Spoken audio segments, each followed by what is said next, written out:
مساء الخير، المخرج الأستاذ الكبير وليد عوني. أهلا. أهلا بحضرتك.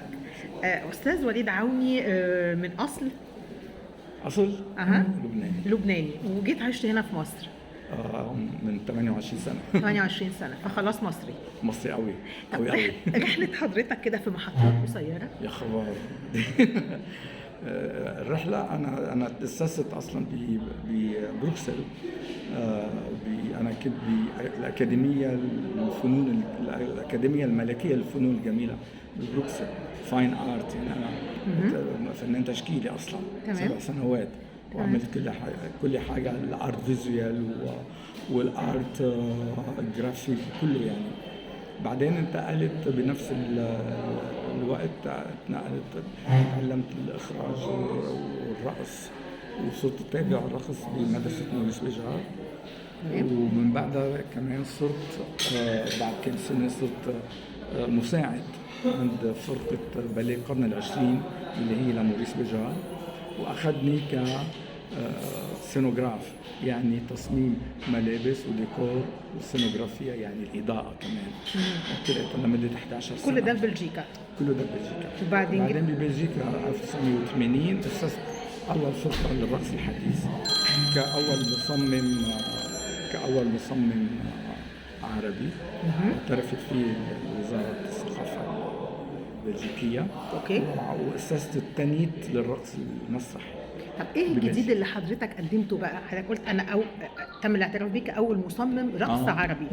هل كان في من الروح العربية؟ لا طبعا، عشان كده انا لا طبعا، لان كنت مثير للجدل اصلا هناك.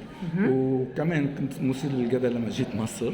انما ببلجيكا انه هذا عربي لبناني بلده بحرب، اسس فرقه، واول عرض عملته هو عن جبران خليل جبران. بكتاب النبي، يعني دخلت على طول على شخصيات. بعدين عملت 10 عروض مهمة، منهم رابعة العدوية كمان. رابعة العدوية، وسافرنا فيها كثير بأوروبا وكمان أمريكا. يعني رابعة العدوية ده يعني ممكن نقول ايه، في كونتراديكتوار، تناقض شديد بين رابعة العدوية الشخصية وتقدمها في صورة راقصة. لا، قدمتها بشكل صوفي، والصوفية ما كانت مفهومة جدا بأوروبا ولا بأمريكا، خصوصا درويش اللي بيلفوا. فكانت شوك يعني كبيرة، ونجح العرض كتير، خصوصا بمهرجان قرطاج بتونس وبالمغرب وبالجزائر، ورحنا على سوريا دمشق وقدمناها، يعني كثير نجح رابعة العدوية.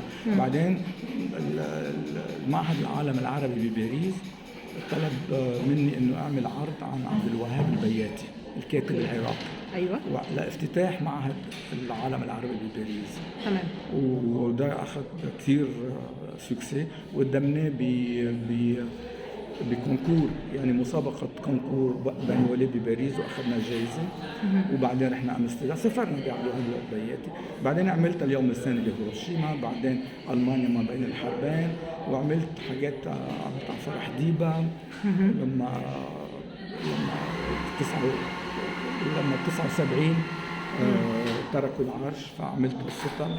يعني عملت عدة أشياء. بعدين جيت مع موريس بيجار على القاهرة مشان عرض الأهرامات النور، وأنا كنت مساعده الأول أيامها. وكان في الصوت أم كلثوم، وأنا أعطيته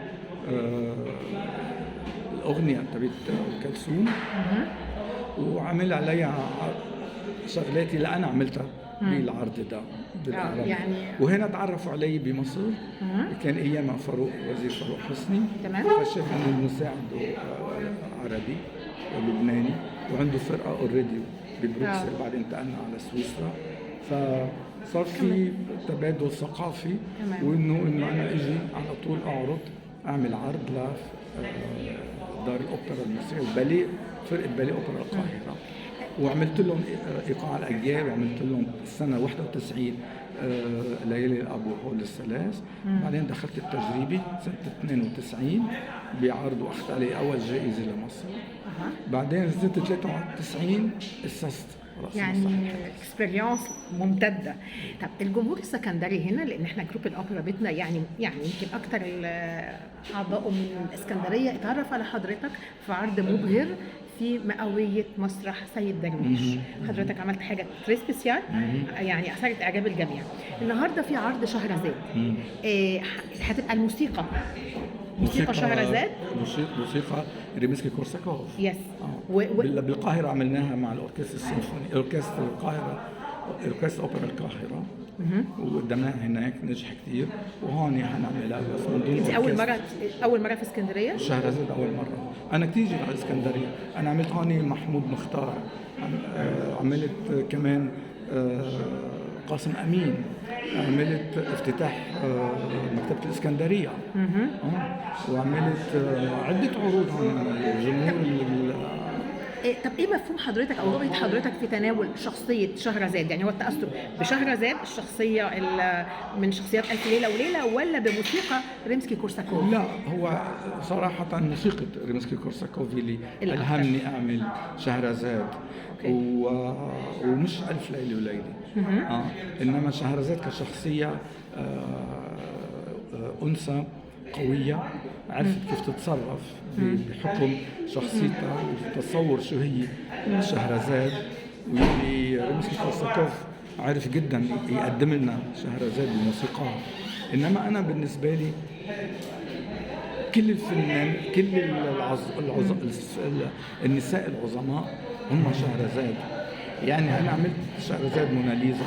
بالنسبة لإلي بعصرنا الحالي كلهن شهرزاد. يعني إذا بدك تاخدي فاتن حمامة، هند رستم، مارلين مونرو، ريتا هيورت، الموناليزا، كلهم دول شهرزاد العصر، كلهم صور من صور النساء اللي الأقوياء. شجرة الدر ممكن تكون شهرزاد، ما كلياتهم خيال. كل الممثلات اللي يعني أم كلثوم شهرزاد طبعا، دول عظماء. من مفهوم التحدي واستخدام الذكاء الانثوي او الفطري. ايه، ما هذا هو مامتي شهرزاد. جو سوي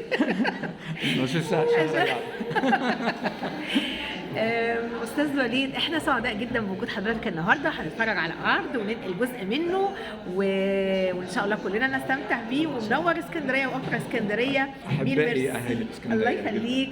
وبونسوار. قدمت شهرزاد سنه 2002 بافتتاح المسرح الروماني هنا في اسكندريه.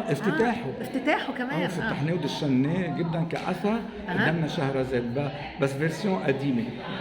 انا دي فيرسيون مجدده دلوقتي، مجدده جدا.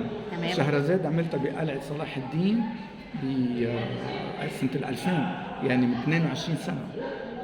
طب هنشوف ايه الجديد بقى ان شاء الله لما نشوف العرض. سربرايز بقى يعني. ان شاء الله شخصيات زياده، هنخليها واضاءات زياده وملابس زياده شكرا لحضرتك، شكرا لوجودك في مصر، شكرا على ابداعك وابهارك اللي بتقدمه لنا في عروض كتيره، وان شاء الله نستمتع كلنا بالعرض. شكرا.